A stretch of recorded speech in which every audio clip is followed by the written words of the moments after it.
Welcome to VADA. Congratulations on your personal commitment to clean sport and fairness. VADA, the Voluntary Anti-Doping Association, was created because there was little consistency in professional combat sports and inadequate testing for performance-enhancing drugs. VADA was created for fighters. We're not here to catch you. We're here to educate and support your boxing career. VADA's board has over 100 years of combined experience in combat sports and anti-doping.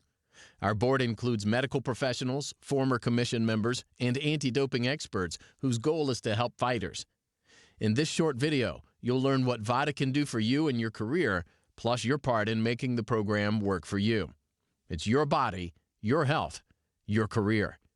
As a part of VADA, you have access to valuable tools and information that will benefit your career as well as your overall health. Listen to Olympic gold medalist, former world champion, former VADA participant, and boxing television analyst Andre Ward discuss staying in shape between fights. What's up, everybody? Andre SOG Ward here, and I want to talk about a fighter's weight cut and how a fighter's living his life in between fights. You know, it's a lot of information out there that fighters live by. It's things that, you know, bad habits that fighters have brought from the amateurs into the pro game, and we don't talk about this enough, and how dangerous that is for a fighter. And it may not catch up to you right away, but eventually when you least need it, you know, those drastic weight cuts of 15, 20, 25 pounds, that stuff's gonna catch up with you. So this is what I would say. Everybody's body is different.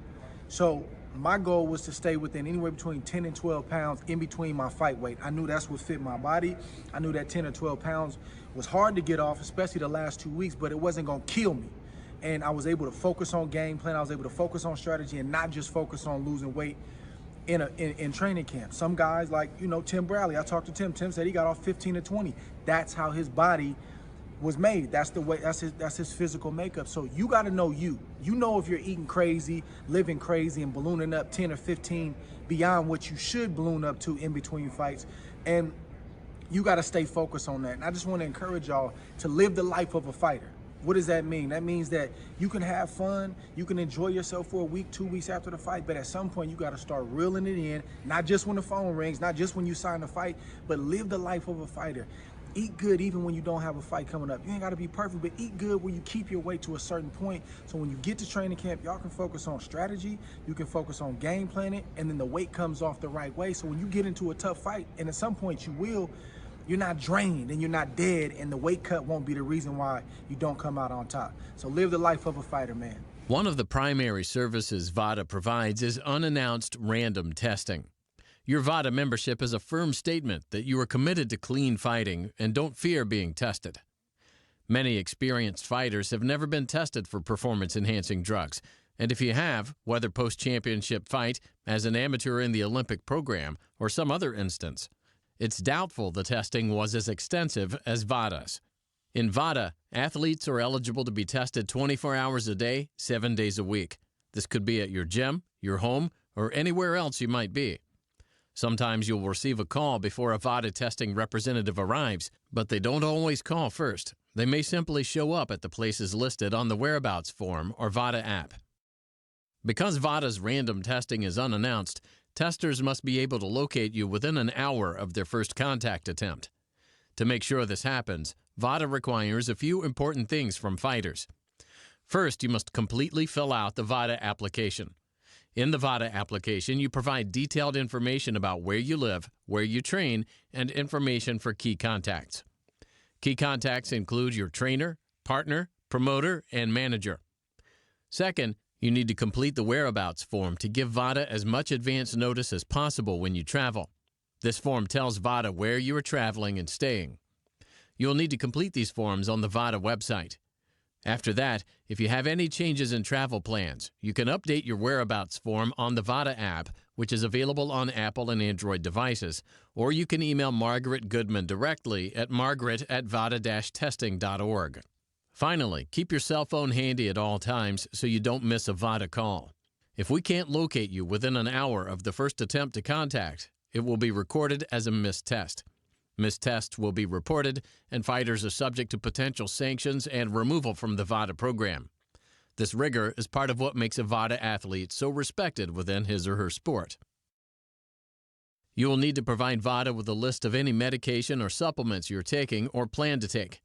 Check the supplements against VADA's prohibited substance list to make sure you aren't accidentally taking a banned substance. Beware, however, that many positive tests are caused by supplements that don't actually list the prohibited substance on the label. VADA annually publishes a list of prohibited substances and methods each year. This list varies from the World Anti-Doping Agency's list in two important ways. First, unless requested by your commission, VADA has no out-of-competition list. Under VADA, you are eligible to be tested for anything on our prohibited list. That includes stimulants and narcotics at any time, not just during competition. Second, VADA does not test for cannabinoids, marijuana, or THC unless requested by the commission where you'll be competing. As a fighter, you have to take responsibility for what goes in your body. Do you know all of the ingredients and the substances you take? Take a moment to consider the medications and supplements you take that you will need to disclose to VADA.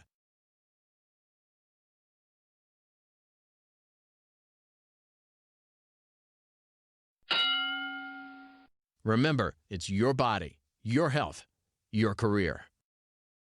On the VADA website, you can watch a short tutorial on doping control testing. A certified Cleridium doping control officer and blood collection officer will go through a blood and urine sample collection according to the international standard for testing. Here's the video link for reference. There are times as an athlete that you'll be under the care of a physician. Make sure that your doctor checks the VADA prohibited list in advance of prescribing medication or treatment. If there's a necessary medication or treatment that's prohibited, then you must submit a therapeutic use exemption or TUE request form in advance of treatment.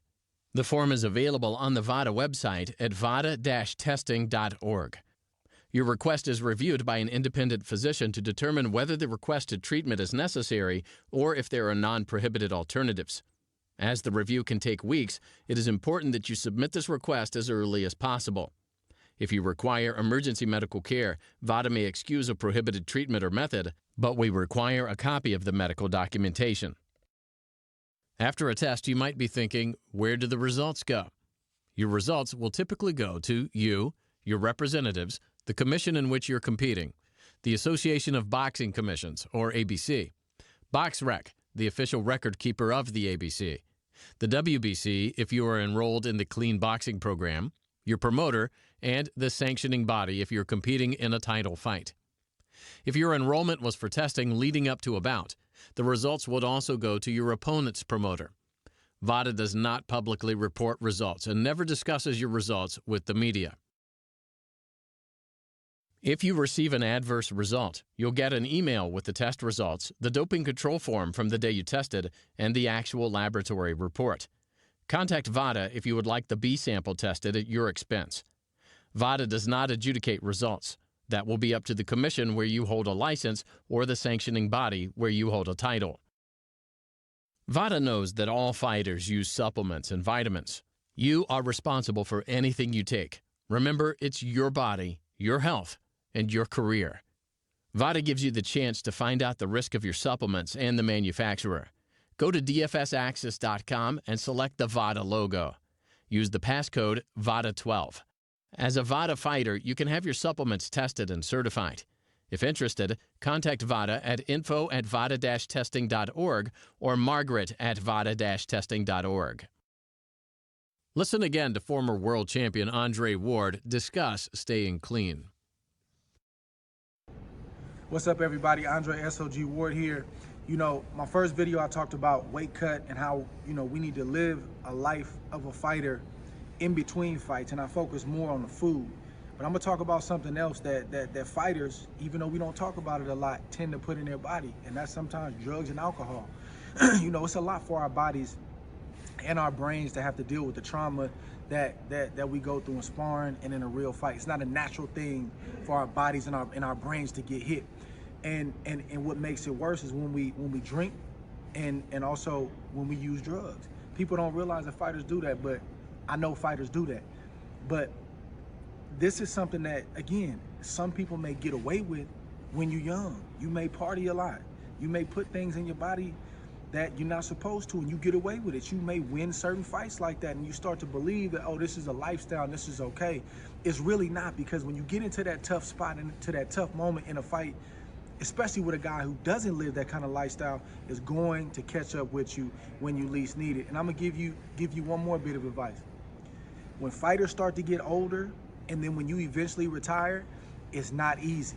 That's why we see a lot of fighters punchy, and we see a lot of fighters lost outside of the sport. Yes, it has to do with the trauma and the hard fights, but a lot of it has to do with drugs and alcohol. Because for a competitive person, for a fighter specifically, you're looking to replace that high that you had in the sport of boxing. You know, the euphoria of being, you know, people talking about you, fans screaming your name. All of a sudden, when you retire, that's gone. And what happens is, if you drank while you was an active fighter, now you bring those same bad habits into your lifestyle when you're a retired fighter, and instead of going to a fight and getting that fix, so to speak, now you reach for the bottle. And it's almost like you bring an addiction with you into retirement and into your life as you get older. So I just want to encourage y'all, man. I know everybody's situation is different. People got things they're going through, and I'm not here to try to diagnose anybody, man. I'm just here because I once drank, and I drank a lot, and I'm thankful that I stopped drinking and gave my life to God, you know, right before I turned pro.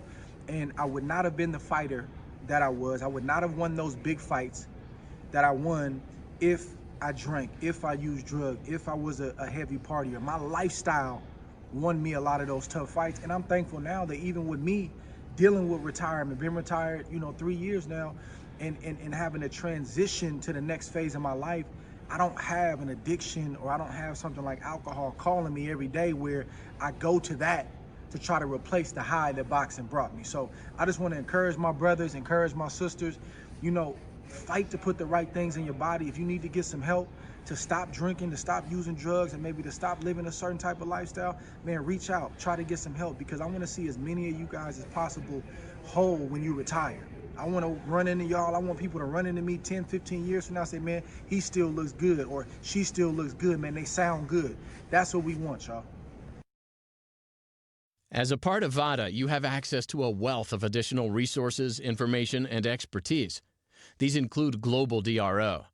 Global DRO is a free site that can tell you if your over-the-counter or prescription medication is on the prohibited list. Go to globaldro.com to access this tool. For general questions and to update VADA on travel plans, email info@vada-testing.org or margaret@vada-testing.org. We are here to help and would love to get all of your questions answered. Finally, you have access to a series of informational videos on topics like supplements, concussions, fluid and weight management, and side effects of performance-enhancing drugs. You can access these through VADA's YouTube channel, Vada-Testing.